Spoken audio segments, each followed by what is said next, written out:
Come on in, guys. It's time for another episode of Outwatch, a Survivor Rewatch podcast. I am Alex, your guide through this experience, and we are episode by episode rewatching old seasons of Survivor and commenting on them and just, experiencing them anew, because for three of us, this is our first time watching this season with any sort of intensity. The season in question is season 28 of Survivor Cagayan, and we are on episode 10 titled Chaos is My Friend.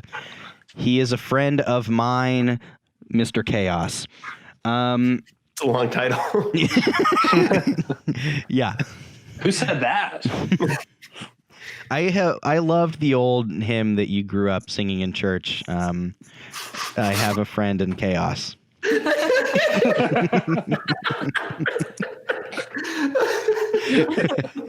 We're going to break down this episode in depth, but first, why don't you get acquainted with my fellow adventurers on this journey. Adam, welcome to Outwatch. Alex, the beach you chose this week is a much longer entrance than normal, so I just want that to be known. Was that a reference to something?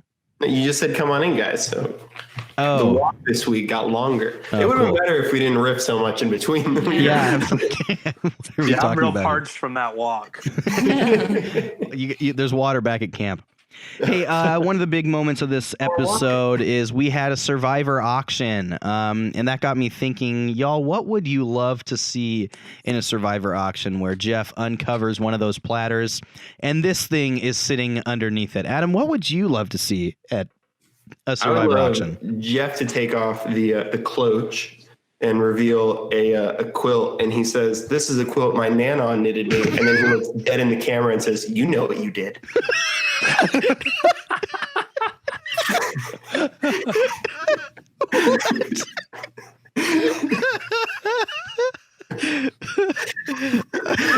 Emily's looking at me trying to see if she missed a reference, and I'm just like, I don't know. It's happening right now. Nana. That would be remarkable. I've said that at least twice in the last 2 to 3 days each day. It's happening right now. I am genuinely impressed. Hey, Emily, welcome to Outwatch. Hey, thanks for having me. Hey, what would you love to see under, what did you call that, Adam? The thing that covers up the platter? That's a cloche. A cloche? Yeah. What would you love to see under one of those fabric cloches? I came up with 2 ideas. The first one is a Vitals pack. I'm not quite sure. I'm working on it. Okay. No, not Vitals. That's different. This would include, you have to brush your teeth right now. You have to take some vitamin B12. Like things you have to put on this sunscreen. Like, things that they really self-care pack. Shave your armpits. And the second idea is car keys to the car that someone's inevitably going to win. Yes. A 2003 GMC Envoy. GMC Envoy. Yes, but even though this one's in 2013, it's for the 2003. Yeah, it's a gently used 2013. Yeah. It's that same one from that one. Right. I'll take you even a step further. I'm imagining like want to see what your next item is? Everyone's like, yeah, all right. And then coming around the corner from behind the jungle is a cloached, just a moving cloche that's like. I love it. I love the idea of like Jeff being in focus, and then like just sort of out of focus, you see a car slowly creep in like miles behind him, and it just slowly gets closer over the course of 20 minutes. Yeah, no car, disappointing. Hey Scott, welcome to Outwatch. Hey, how's it going, guys? Hey, what would you love to see in a Survivor auction? I think that I would like to see Jeff, like the people bid on it. He says, "All right, here it is," and he uncovers it, and it's world peace.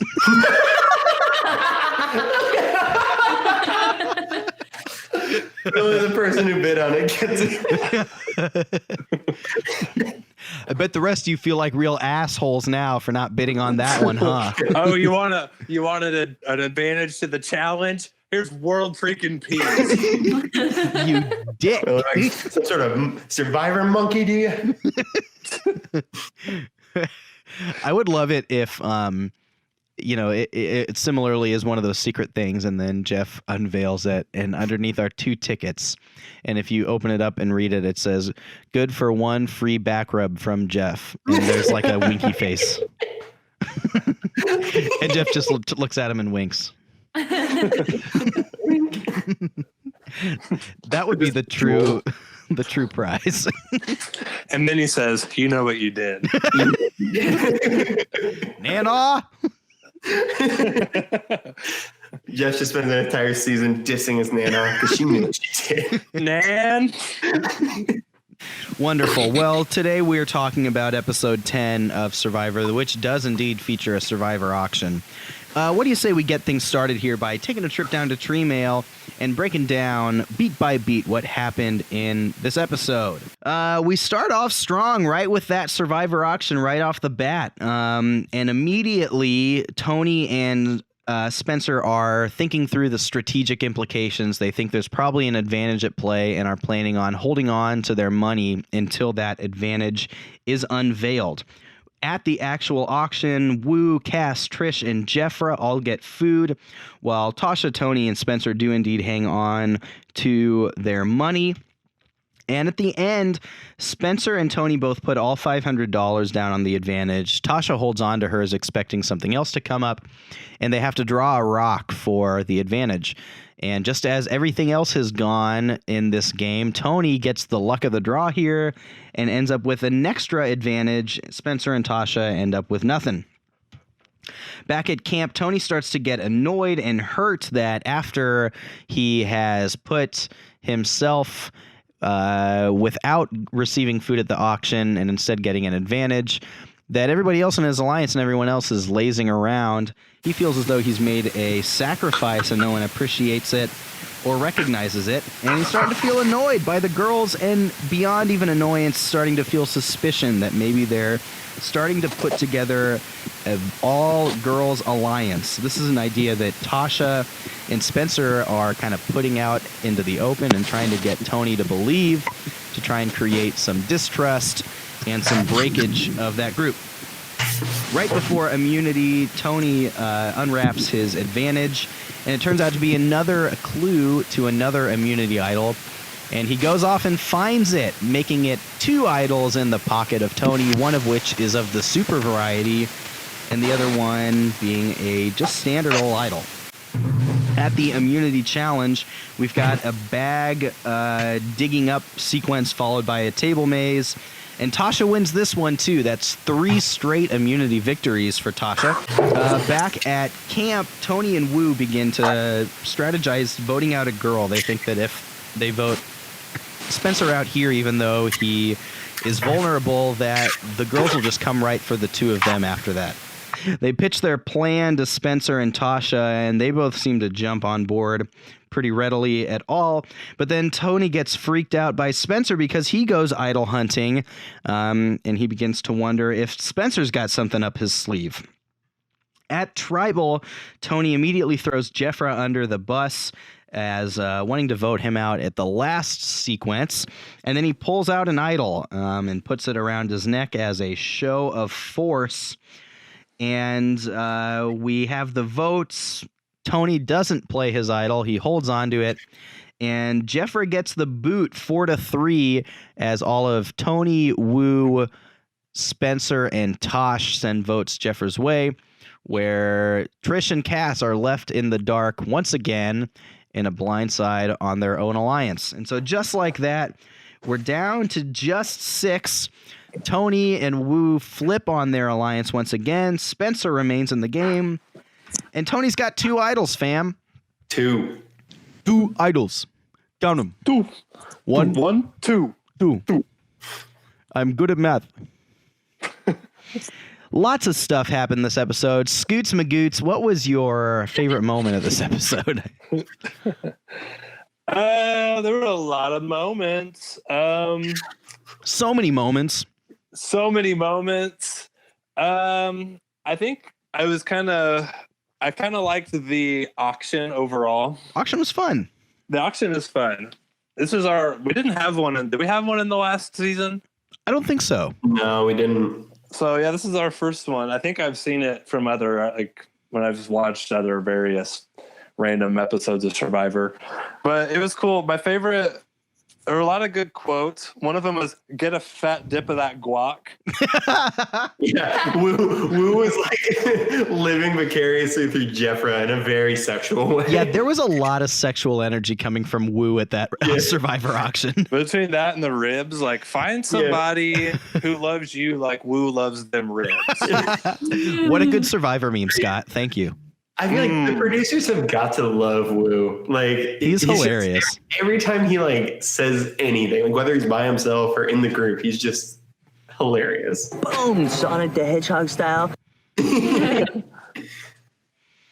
Emily, do you have a favorite moment?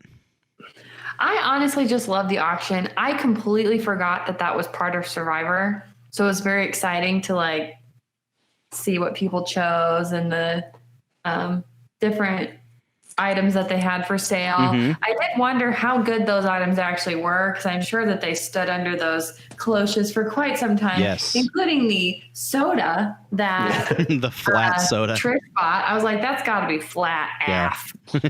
That would taste good to her. I don't know. This is actually a thing, again, that in like Survivor community people talk about, is how, because you'll hear from like contestants and stuff, like when they get the food on the rewards, you know, like it's so hungry that like they'll take it and it's probably delicious to them. But then when they get to Ponderosa and eat that same food, it's like, dude, the pizza is terrible. The Survivor pizza is terrible. There was one episode last season where they like, it was one of those like sit out situations. If you sit out, you get some food. It was like this gigantic plate of nachos that just really did look like it had been sitting there for like an hour. And they do like a big tight shot of the nachos and you're like, oh, that doesn't look good. Well, we don't want that. The first thing that Trish buys is popcorn, jelly beans, and soda. Does she see that before she buys it? Yeah, I think so. That just doesn't like I understand that she's starving. That does not seem like a very like enjoyable meal when you're starving. Also, it's just sugar and salt. Yeah, zero nutritional value. Scott, heavy agreement. Hey, I'd have bought it. No, probably not. Adam, what was your favorite moment? I really loved watching Tasha talk to the girls and Spencer sit at the fire and just like stoke Tony's paranoia. They tag teamed it real good. Like, that was so well done. Yep. And like I imagine it was probably fairly well planned. But then when like Tony comes up to Spencer and is like, all right, this is what we should do. Spencer like goes to Tasha and he's like, I got another miracle. Like, it's so good. Like that was just such a this was strategically one of the more enjoyable episodes in my opinion. Yeah, it's a good one. Before we move too far on from the auction, the addition of like the sexy saxophone music. That was weird. Like when Wu was eating the ribs and he and Jeff had like that special moment of connection. Yeah. Beautiful. Love when we've said this before. Love when Survivor does stuff like this. So fun. Wu, tell me what those ribs taste like. What are you imagining? Which is like, the tangy barbecue sauce, the moist, delicious meat. Jeff's like, oh yeah. Tell me more. Well, and then Wu takes a bite and he's just like, he's a mess. He's like, he just goes for it. Talking with his mouth full and he's like spilling beer down his chin. Yeah. Yeah. I was like, this is gross. And Jeff's just standing there very close watching it all. Yeah, like you've got to be like really repulsed right now. Well, he was loving every moment. Yeah, that's what they made it seem to be. In a sexual way. No way around that one. Let's talk about the strategy at play at the auction. Both Tony and Spencer and Tosh seem to understand that an advantage would be on the table and were willing to forego eating to save all their money for a shot at that advantage. What was y'all's reaction to when they were passing up on the food? Tony was miserable just watching people eat, and forewent it all for a chance at the advantage. What was going through your mind when you saw this happening? Seemed like a good move? Seemed foolish? What's up? I think it kind of shows Tony's dedication to strategy in this game. Mm-hmm. Like I thought he was going to cave at some point, but he didn't. Like he held out, and he was like, "There's going to be an advantage, and that's way more important than getting some food in my stomach right now." Trish also had like the ant moment, you know, where she's like, "Tony, you're wasting away over here. You're starving. Get yourself some food. What are you doing? I'll leave it out for you." Yeah, she did. We don't do the Survivor auction anymore, really. And I think this is the reason why is that people figured it out and strategied it to death to the point where there were like no fun, compelling like bid wars. You know, no one bid over like $60 for anything. Yeah. And everybody just sat on their money until it was the thing they wanted and spent it all, and then they drew rocks for it, you know. I think, yeah, unless they like totally retool the auction, I wouldn't expect to see it anymore in modern Survivor for this reason. Well, and that's really the problem with the auction is like without that element, without the advantage thing, like it's just a weird thing where they're like, I mean, I guess they could add a bunch of real nasty things that they don't like. They just don't show anybody anything. Mm-hmm. It's like, here's item number 1. How much you want to pay for it? And like, it's at no point do you get an advantage for the next challenge, but you might get something really good or something real nasty. Yeah. Yeah. Maybe you take the advantage out of it entirely and just make it like truly a reward challenge where your reward is the food that you maybe get. That's what it was at first. And then they introduced the advantages and yeah. Because didn't it used to be more risky? Like you could get something gross. Because the only thing that was not appealing was just the rice, right? Mm-hmm. Yeah. Yeah, I think so. You could get like some grubs or something like that. Yeah. Mm-hmm. That would be more interesting for sure. Yeah. The auction was fun because of like the fun that the players had, you know? Mm-hmm. That's what made it fun. But from a strategic perspective, yeah, it's like the ones that really want it are going to just hoard all their money and use it all, and it's just going to be a flip of the coin. Okay, so immunity challenge. Tasha completes her turkey, winning her 3rd straight. This is the one where they have to dig a bunch of bags out of the sand. Thank you. I was holding it in. You're making turkey noises. That's what's going on. I couldn't quite hear what was happening at first, and I was confused. It's Thanksgiving in here or something. Because we're all a bunch of turkeys. Can I tell you a secret? I'm not a turkey. Whatever brains they have clearly evaporated. Turkey. Gobble gobble, mother. So, yeah, Adam, as our immunity challenge hot take artist, what was your thoughts on this one? I actually I like this one. This was a table maze, right? Correct. Yeah, I'm not really into like all of the knot stuff. That just like I don't know. Like I understand that has to be a part of it. Like you can't just rip this out, get the balls, and do the table maze. Like it adds some time to it. Yeah. But also like you just look at it, and some people are just so bad at knots that you're kind of like, this really sucks for them. Learn how to untie knots before you go on Survivor. Yeah. I thought it was good. And like Tasha got there pretty early and Wu caught up pretty quickly. So it was like any advantage that she had early on, Wu had an advantage later. Tony was just very frustrated the whole time. So he didn't do super well, but like, I thought it was a fun challenge, and it was both like physical and mental. Like you had this high energy moment of ripping this thing out and trying to undo all these knots. Then you had to calm yourself down and do the table maze. Yeah. That was good. I liked it too. My big question, like how much of a maze was it truly, or was it more just like a balance this ball through this little course? Yeah, that's true. It wasn't really a maze, a table course. I don't know. Yeah. It's kind of I could see that being pretty challenging though, because you got to go from like unleashing all this power to like rip the bags up out of the sand, and now you got to control the super fine movement of just like negotiating this ball through this little, course.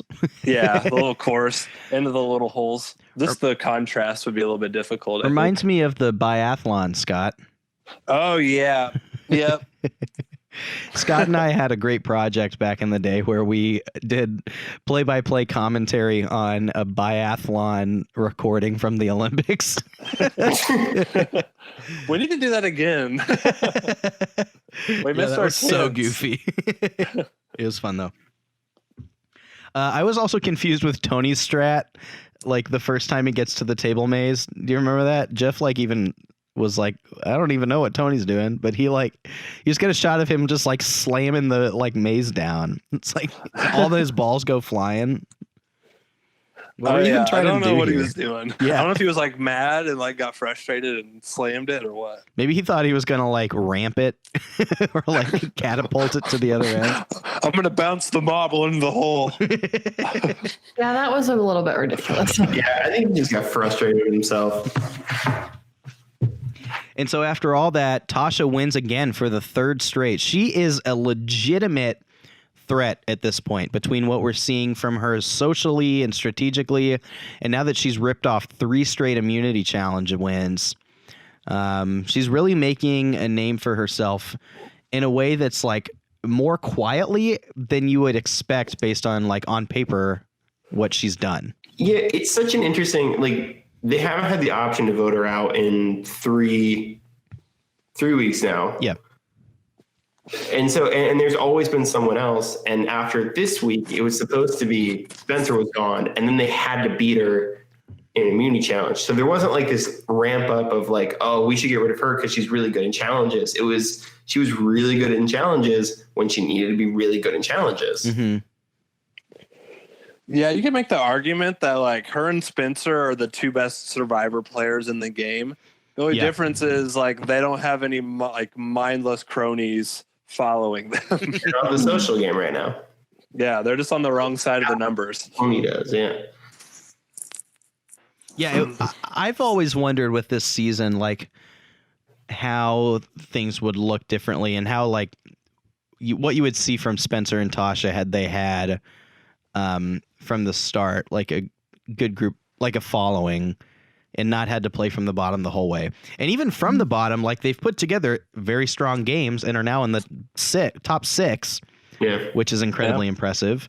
And it comes back to that argument of like, is it better to actually play from the bottom than to play from a power position, which is an interesting one. Part of the thing with them too is just they came into this game as the brains. And I think they really bought into that. Like, I think Braun bought into they were the strongest, but not like, it wasn't like so much their identity. Beauty, the same thing. But brains, when they really started the game, they were like, oh yeah, we're the smartest ones out here, so we're going to like outsmart everybody.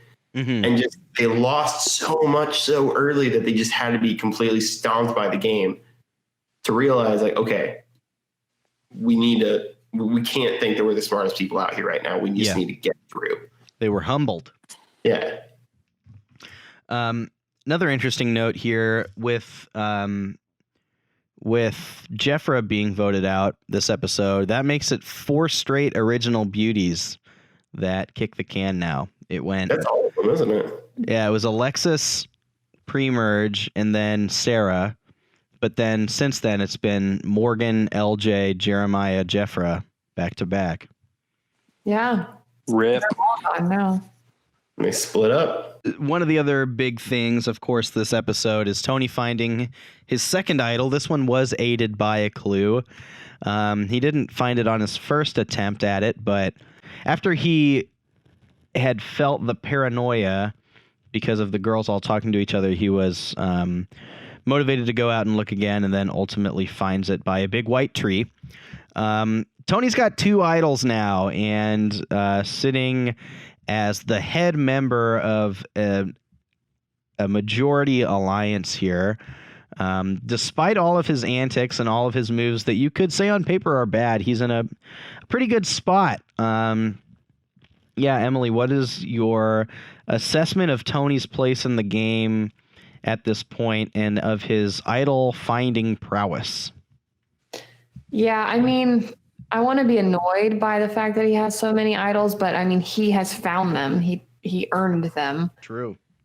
He has so many. I am confused by how many he has. In last episode, I thought he had 2, but that was actually this episode. So I almost gave that away last time we did this.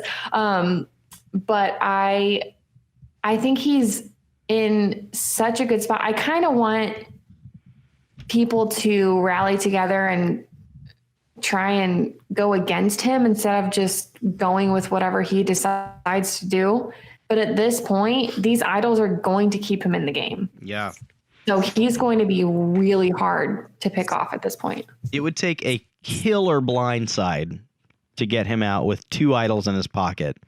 Yeah. One that can be used after the vote. Right. That's true. Actually, yeah, there is no way. You can't even blindside him. You can do it. You have to do it two in a row. 2 different times. Yeah. And it's not going to be a blindside the second time. And guess what? The second time, he's probably going to play his idol.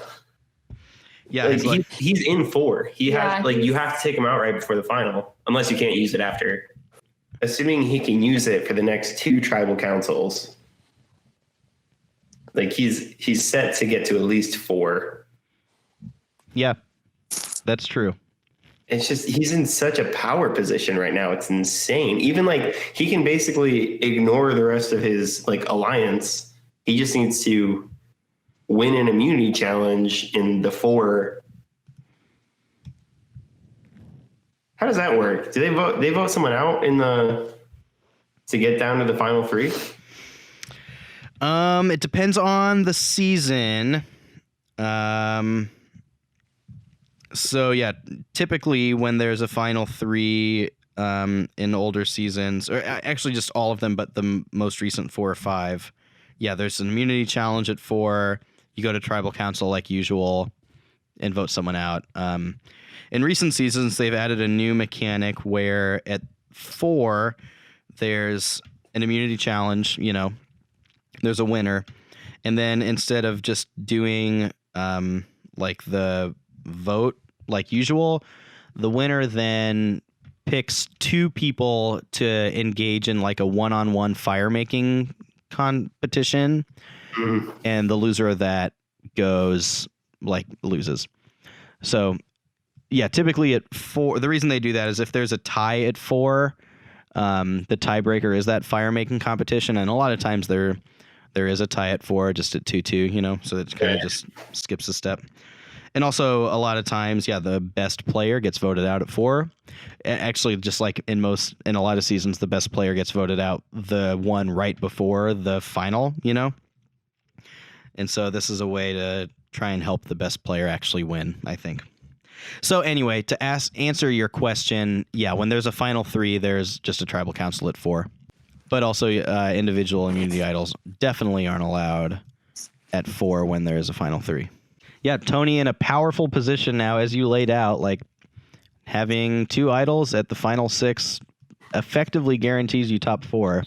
What do we think about Tony's chances in a final tribal? This is a thing that we've heard the players talk about a little bit too, of how you hear some people say that like he would totally win at the end. You hear some other people say that so many people are going to be blindsided and backstabbed by him that he can't. What's your assessment on Tony's chances at the end? It depends on how bitter the jury is going to be. Yeah. He's definitely got a case that he could say, yo, I ran this entire game. Yeah. But, it depends on how fair the jury is going to be. Yeah, you look at who's over there, like Sarah, directly blindsided by him. Morgan definitely didn't like him. LJ directly blindsided by him. Jeremiah, who knows what he thinks about anything. And Jeffra obviously didn't like him either. So you're right. It's like, how are they going to vote? And I just wonder with them seeing how things are playing out as they're sitting on the jury, if they would distance themselves and see how he's leading, if that would have any effect on their potential bitterness. I think Sarah's going to be bitter no matter what. I think Sarah's going to be pretty bitter no matter what. I agree with that. I feel like most of the other people will like look at Tony's game and be like, he played the strongest game. I was going to say, it also depends on who he's going to be sitting up there against. Yeah. Because if it's like, I don't know. I was going to say Jeffra, but she kind of gets... Yeah, like theoretically, if he's up there with like Jeffra and Jeremiah, right? Like definitely a slam dunk. But like, what do you think about if he's up there with, I don't know, maybe the two strongest players other than him would be like Spencer and Tasha, you know? Yeah, or Trish. Yeah, if she could communicate her role well. Yeah, what do you think about his odds against someone like those few?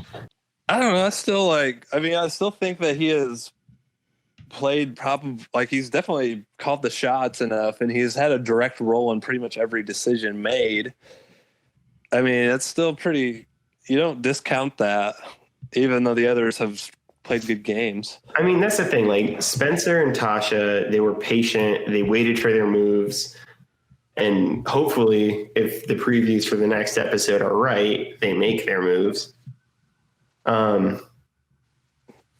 It really, like, these next few episodes could be critical for them. Like, if they make the right moves here, even if Tony is still in the game at that point and they make it to the final, like, they've been in the minority alliance for 7 episodes now. Six episodes. No, not that long. Five episodes. I can't count.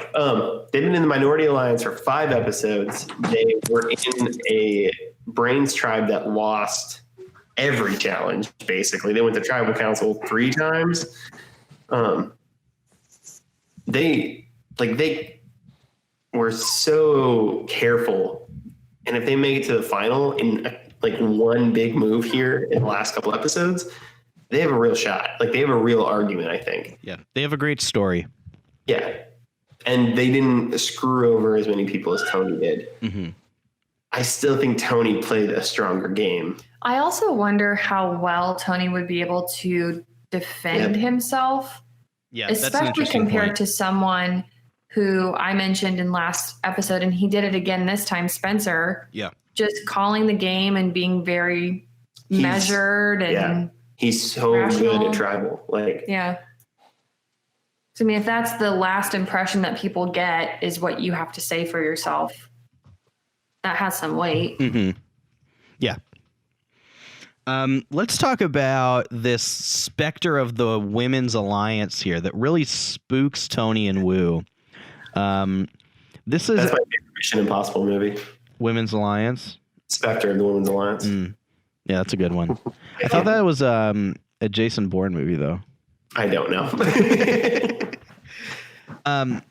This is a thing that like pops up in Survivor seasons occasionally, and there are very few times, I think, where it actually coalesces into something real.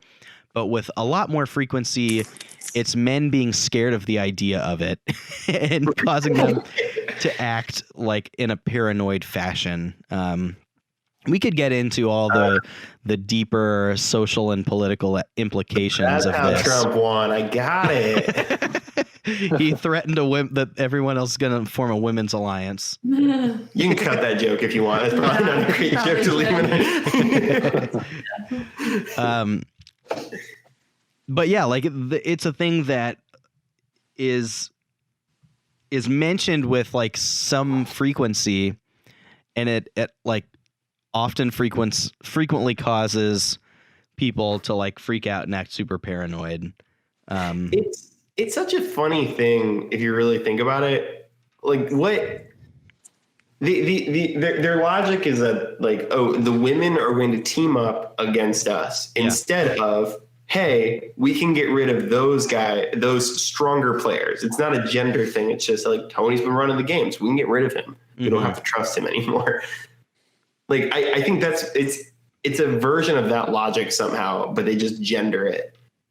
It like becomes such a, like alliances and stuff in Survivor is so complex and like so almost like lucky or situational based on who you end up with and do things with, where it becomes so easy then after so much of that to just look at like, oh, there are 4 women and 2 men.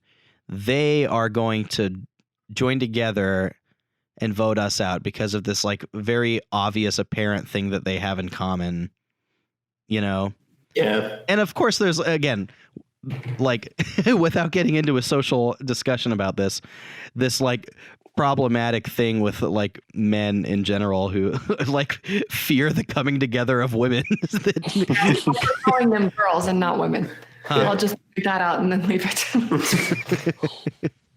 So yeah, it's just this like funny thing, and it's always like, I don't know, whenever it comes up, it's one of those like, oh, here we go.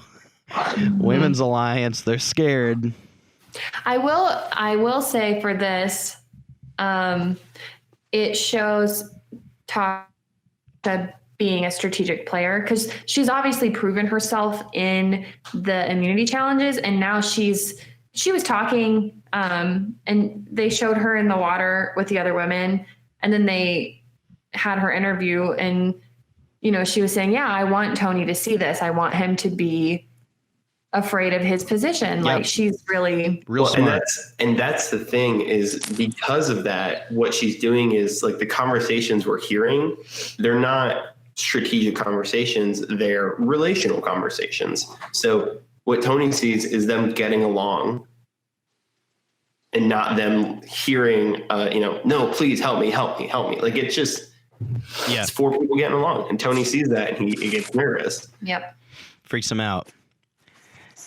And like you said, subtly also a really like savvy move by both Spencer and Tasha. Who, tag team this really well. They talked about it, or if they both were just on the same page about it. Yeah, it was like a 1-2 punch. Yeah, I'm really curious about that because it doesn't seem like they talked about it necessarily. Yeah. But it's just, it went so well together. It's hard to imagine they didn't. Mm-hmm. Yeah, Tasha's like, I'm going to, talk with all the women in Tony's alliance to make him nervous. And Spencer's like, oh, look, those women are talking. I bet that'll make Tony nervous, even if they didn't talk, they were on the same page. And Tony even approaches Spencer. And normally when he approaches someone like this, where he's trying to get a specific response from them, Tony is coming to them from a position of power. Yeah. And trying to get them to stay and agree with him. Like the way he approached Wu. When he approaches Spencer about it, Spencer's the one who has the power right there. Yeah. Spencer's the one who's just feeding this stuff to him and be like, oh yeah, you're right, man. Like, look at that. Jeffrey said this and this, that, and the other. Like Spencer just like completely plays Tony right there. Yeah, he masterminded him. Subtle and clever thing that happens. Yep. So yeah, that works swimmingly in that it ends with Tony approaching Spencer saying like, I'm going to be your hero and save you and vote out Jeffra. And Spencer's like, cool. Yeah, that's like Tony's game the whole time, is trying to get you to be like, oh, I need you to do this for me. Yeah. Spencer just plays it right there. He's like, yeah, I need you to do this for me. And, he's just sitting there laughing at Tony. Yep. Super good, subtle move. It's so good. So Tony and Wu join up with Tosh and Spencer for this vote and vote Jeffra out. She's completely blindsided, and so are Cass and Trish once again, ending Jeffra's game. Let's do a moratorium on Jeffra's time out here. I don't know what that song was. It was the Charlie Brown. Charlie Brown Christmas. Oh. Whenever it sounded it sounded a little bit like Miss Officer by Lil Wayne, where he goes wee. That too. I mean, she was Miss Teen Kentucky 2007. I don't know when it was. Who knows? You got some glimpses from her of like a strong Survivor player, but it never really came into existence. I think last episode now especially carries some weight, knowing that she goes out right afterwards. Maybe it would have been better for her to be on that other side. Well, yeah, this is kind of like what you said. Like, I feel like she had a good idea of what was going on, but maybe either lacked the foresight to make the big move or like missed her timing or whatever, and just kind of got caught up, and then one thing leads to another, and she got voted out. Adios, Jeffra. I I'm always curious about people like Jeffra, where I can't tell if she just like wasn't that good of a Survivor player, or if she just wasn't ready for it. You know, like if she came back, would she be a better player? Yeah. Would she realize what she needed to do? I think that's a good observation, because I think you see that a lot, especially with Jeffra's kind of archetype, like younger women who maybe don't have a whole lot of experience in like the professional realm, but yet are like quite smart, even though they're not like necessarily casted for it, right?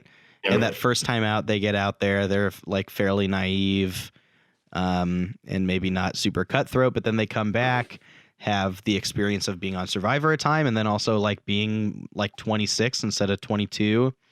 Well, and I'm sure and really show out. Like, these people just completely blindsided this person, and like they're still friends afterwards. Like they understand it's a game, so I'm allowed to be. Yeah. I'm thinking of like an Andrea Belke or like a Kelly Wentworth, who both in their first time out there were not great and kind of fit the similar mold as a younger woman. And then the next time they come out, they're a lot more strategic, a lot more cutthroat, become Survivor legends. Jeffra only was out there one time, though. Maybe if she came back again, she would be one of those. Come on, Jeffra, give it another chance. Give it another shot. Come on. I'd be here for a Jeffra return. All girl series of Survivor called Dara's Second Wind. Thank you. And then we don't care if they're all in an alliance. That's right. They're going to be girls standing out to the side saying they're going to form a women's alliance. A millennial versus Gen X alliance. Yeah. Females. We talked about Spencer's tribal performance. Just worth mentioning again, the strength of that. The way that he didn't give anything away and undermined Tony while he was still working with him, setting the seeds for perhaps a deeper swap coming up. He just sounded really good. And the way that they talked about chaos and all this had me thinking of my boy Littlefinger, for you Thrones fans out there. Chaos is a ladder. Spencer did everything but just straight up say it. Man, when did Thrones start? Hold on, I'm looking this up. 11 is my guess.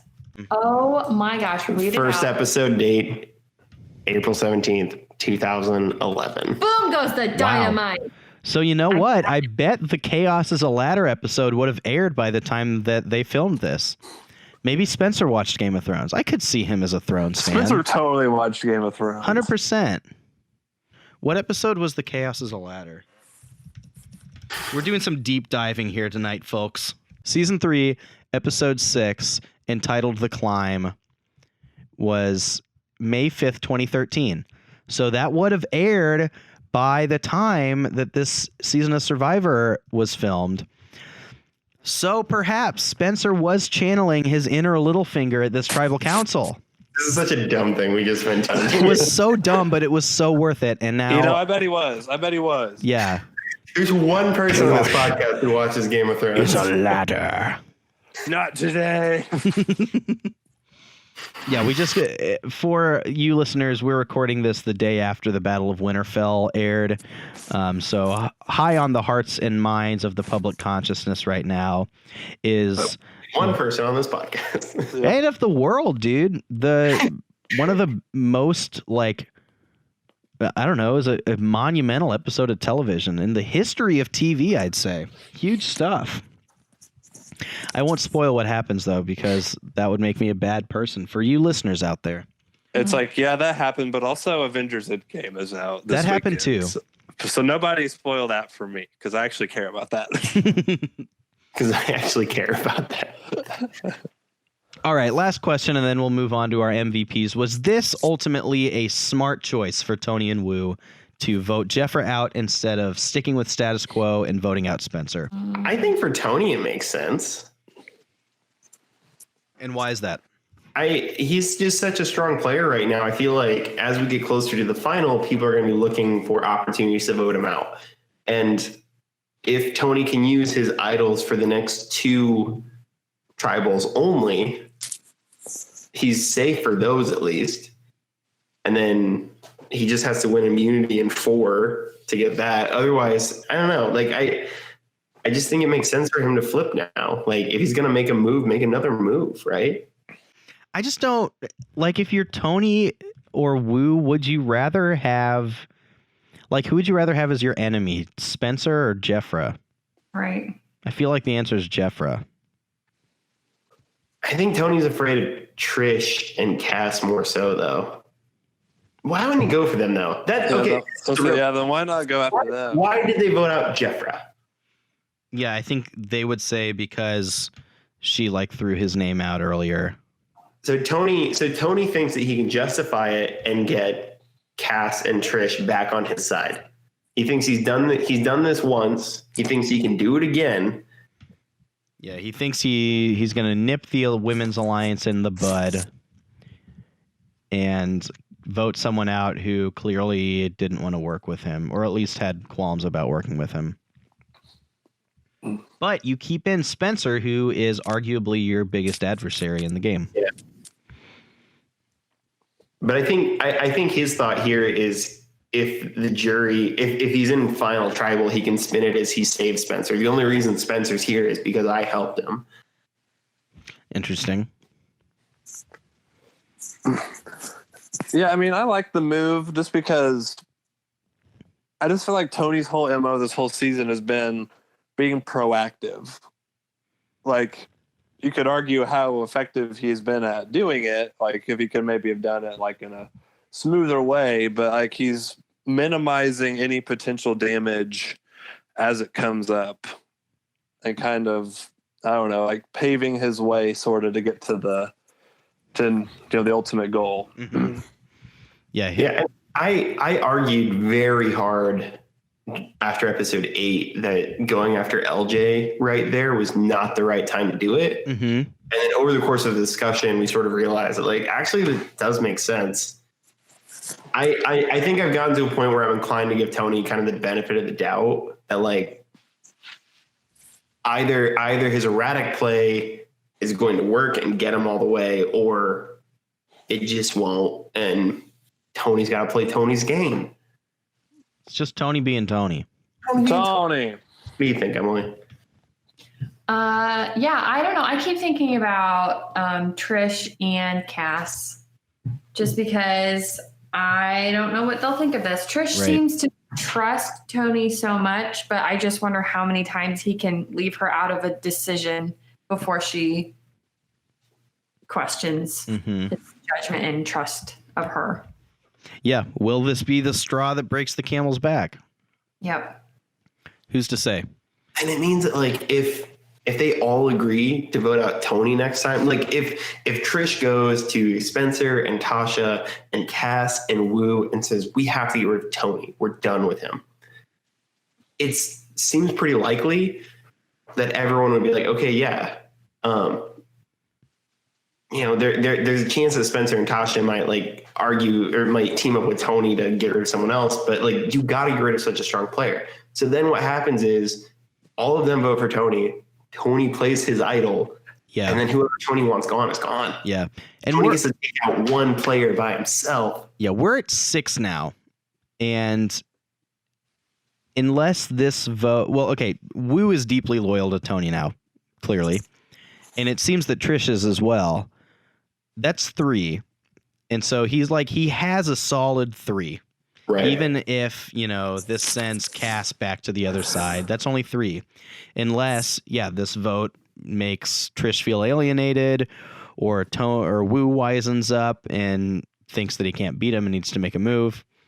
But I think in Tony's mind, and this is probably pretty backable, is I've got Trish and Wu 100%, and he can afford to vote someone out like Jeffra because he's still got the 2 of them. But yeah, we'll see. It's a tough one on paper. Because it's deeming which of the two threats is bigger, like this, again, Spectre of Women's Alliance or Spencer and Tosh, I would argue that Spencer and Tosh are actually bigger threats, but I don't know. I'm also not on the island, so tough to tell. Well, and I mean, and again, it's like Tony's playing this game with two idols, only one of which that other people know about, and one is the super idol. Yeah. So like he's not playing this game from a purely like, oh, these are the numbers, these are the way they work, I need other people on my side. He's playing this game from, I'm safe to 4. I just need to get through that 1. All right, let's move on to our MVP discussion. Who gets the winner of the episode today? Emily, who's your pick? Adam's chanting Tasha. Can you explain why? Okay. Some time to think. Tasha with the 3P, with the turkey. Okay. Love it. So she won a. Do I have a turkey noise in my soundboard? And mentally demanding challenge. Okay, against brawn and brain people. So like, what this was designed to target, she crushed them all. And then her play, either with or got lucky with Spencer to like get the Spectre of the Women's Alliance in there. Tasha just crushed it this week. We saw some like real strategic play from her. And she's a real threat in challenges. I think she's amazing. It's true. I'm always trying to think of like creative. Oh, yes.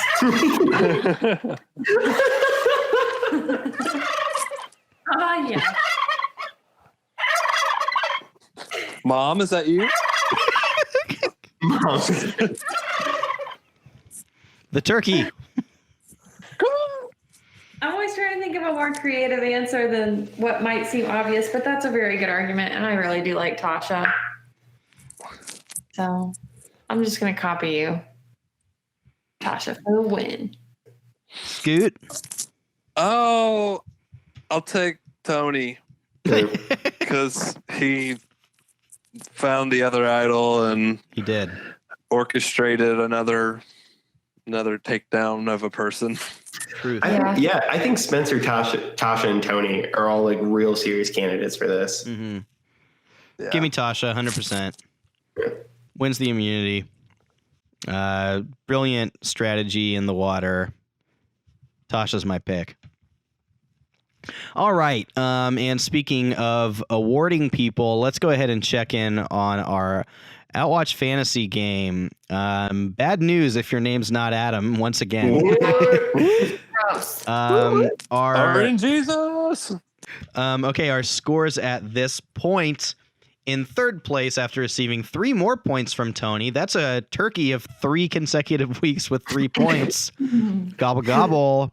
33 points for RN Jesus. Eking just barely ahead, still holding on to a minimal half-point lead, is Dara's Second Wind at 33.5, only receiving a half point from Cass and a half point from Trish. 0 points from Jeff. A real tough night for this tribe. And with a resounding 52 points, a whole 18.5 up now, is the Earlobe tribe after getting 3 more from Tasha and a point each from Spencer and Wu. Adam, your tribe has a commanding lead. Do you think there is any chance that it gives it up?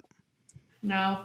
I don't think so. I think Spencer is going to be in the game while they try to get rid of Tony. I think Wu's going to stay in the game because they don't think it was as much of a threat. I think Tasha is just too strong a player to let herself get taken out like a chump. I think I might not have the winner, but I still think I'm going to win without the winner. It'd have to be a real from the top rope takedown for you to go down at this point. Yeah, it would have to be like Tony makes it to the final and gets all of the votes and names the rest of the episode. And he's going to play all his idols. And find 6 more idols. I'm playing this idol, Jeff. It says I'll get $1 million now. Jeff, my special idol, it says that I win. It says right here, congratulations, you win Survivor. It doesn't say that. I guess it does. Right here, I wrote it on it with Sharpie. All right. Well, this has been a pleasure, fam. Thanks for talking through this episode with me. And thanks to all of you at home or in your car or at the gym or wherever you happen to be while we speak into your ears right now. Thanks for listening to this episode of Survivor. It means so much to us. Please subscribe to our podcast. I also just realized that I said thanks for listening to this episode of Survivor instead of Outwatch. Can we just play the audio version of every episode of Survivor? We're a Survivor audiobook. I probably pooped on myself. Wherever you are, I sure hope that you're not pooping on yourselves. And make sure you subscribe to our podcast for all the wonderful entertainment. You don't want to miss any of it because we have but 2 episodes remaining before we hit our live finale once again for this season of Survivor. So be sure to keep listening and following along with the end of our road here on Survivor Cagayan. Next time on Outwatch, we'll break down episode 11, and we will see you then. Until then, may all your auctions be full of fruitful, delicious meals and cheeseburger sandwiches. Thank you.